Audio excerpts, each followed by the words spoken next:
The good response shows clearly that accountants are actually preparing for the transition in a profession that is moving towards AI adoption. One of the issues that we addressed during the workshop was, is AI a threat to accountants? And of course, one of the questions you asked is, do you have a plan B? And if so, your plan B should be activated in case AI replaces accountants.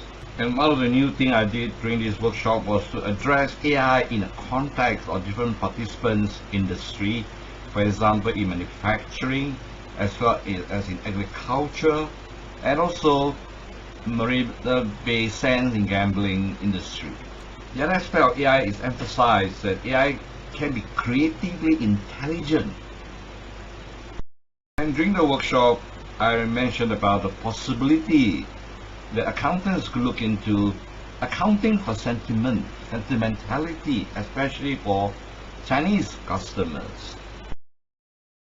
And one of the new topics that I introduced during the workshop was really hummingbird, that AI can be used to model the flight patterns of the hummingbird. To capture the diversity of topics being covered through this series of workshops, I also let the participants review the past workshops, especially the interesting topics. And as before, Michael Lee, the founder of Mation, came to share information on how he transformed himself from an accountant to one of technologies who embraces AI, IoT, and big data. It's impossible to say I just take from the market and I come and play and go. There's no such thing. Come and join us if your interest is in AI and accounting.